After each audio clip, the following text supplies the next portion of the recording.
Hello friends, welcome back to our channel. இன்றைக்கி நம்ம பார்க்க போகிற படம் ரீசெண்டாக ரிலீஸ் ஆகி செம்ம ஜாலியாக ஓடிட்டு இருக்கிற அன்பே டயானா.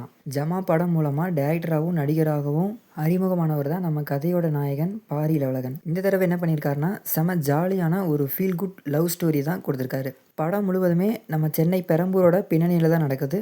ஒரு பக்கம் கன்சர்வேட்டிவான தெலுங்கு குடும்பத்தை சேர்ந்த ஒரு பையனும், இன்னொரு பக்கம் மாடர்னான ஆங்கிலோ இந்தியன் குடும்பத்தை சேர்ந்த ஒரு பொண்ணுக்கும் இடையில வர லவ் அண்ட் லூட்டி என்னென்ன, குடும்பத்தில் என்னென்ன பிரச்சனை, கடைசியில் இவங்க சேர்ந்தாங்களா இல்லையா, இதெல்லாம் தான் இந்த வீடியோவில் பார்க்க போகிறோம். ஸோ வீடியோவை ஸ்கிப் பண்ணாமல் கடைசி வரைக்கும் பாருங்கள். நம்ம சேனலுக்கு புதுசாக வந்திருந்தீங்க அப்படின்னா மறக்காமல் சப்ஸ்கிரைப் பண்ணிடுங்க. வாங்க வீடியோக்குள்ளே போகலாம். கதையோட ஆரம்பம் பெரம்பூரில் ஸ்டார்ட் ஆகுது. நம்ம ஹீரோ பாரி இளவழகன். படத்தில் இவரோட பேர் சிறு முமில்லா சீதா கிருஷ்ணன், அதாவது சுருக்கமாக இவரை சிஎஸ்கே அப்படின்னு கூப்பிட்றாங்க. இவர் பசங்களுக்கு ஒரு தடகள பயிற்சி முகாம், அதாவது அத்லெட் கிளப்பு ஒன்று நடத்திட்டு வராரு.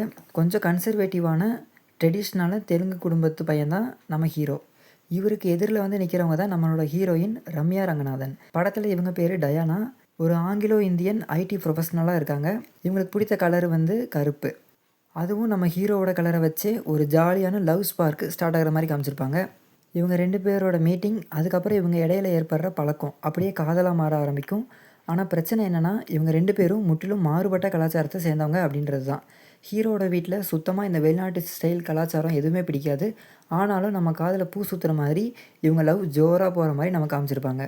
காதல் ரோஜா படத்தில் வர சீன்ஸ் மாதிரி போயிட்டு இருக்கும்போது அடுத்தடுத்து ட்விஸ்ட் வர ஆரம்பிக்கும். ஹீரோட அப்பாவாக சேத்தன் நடிச்சிருக்காரு. அம்மா ரோலில் நம்ம ரோஜா நடிச்சிருக்காங்க.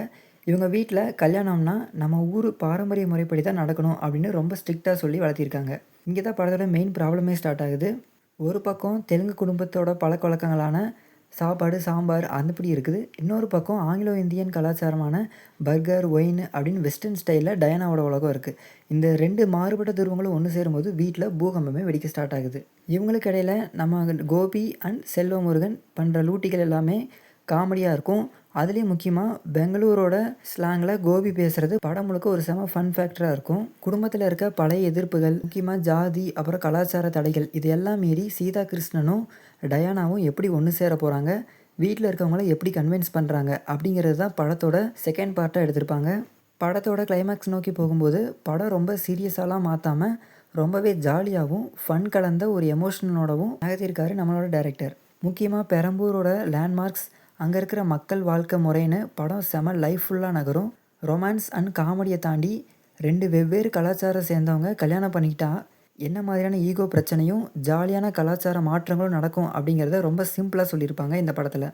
கடைசியில் நம்ம ஹீரோவோட குடும்பம் டயானாவை ஏற்றுக்கிட்டாங்களா இல்லையா, சீதா கிருஷ்ணன் அப்புறம் டயானா இவங்களோட லவ் ஸ்டேட்டஸ் என்ன ஆகுது அப்படிங்கிறது ஒரு ஹாப்பி எண்டிங் கிளைமேக்ஸாக எடுத்திருப்பாங்க. படம் ஃபுல்லாக எந்த இடத்துலையும் போர் அடிக்காமல் ஒரு ஜாலியான வீக்கெண்ட் வாட்சாக கண்டிப்பாக இருக்கும். மொத்தத்தில் சொல்லணும்னா அன்பே டயானா படம் ஒரு அசல் கலக்கல் ஃபேமிலி என்டர்டெய்னர் தான் சொல்லணும். பாரி இளவழகன் அண்ட் ரம்யா ரங்கநாதன் கெமிஸ்ட்ரி சீன்லாம் செம ஒர்க் அவுட் ஆகியிருக்கும். குறிப்பாக ரம்யா ரங்கநாதன் ஸ்க்ரீனில் செம க்யூட்டாக இருப்பாங்க. நீங்கள் இந்த படத்தை பார்த்துட்டிங்களா இல்லையா, பார்த்துருந்தா உங்களுக்கு இந்த படத்தில் எந்த சீன் ரொம்ப பிடிக்கும் அப்படின்றத நம்மளோட கமெண்ட் பாக்ஸில் கமெண்ட் பண்ணுங்கள். இந்த வீடியோ உங்களுக்கு பிடிச்சிருந்தா லைக் பண்ணுங்கள். அடுத்தடுத்த மூவி ரிவ்யூஸ் மற்றும் எக்ஸ்ப்ளனேஷனோட உங்களை சீக்கிரமே வந்து சந்திக்கிறேன். அது வரைக்கும் டாடா, பை பை.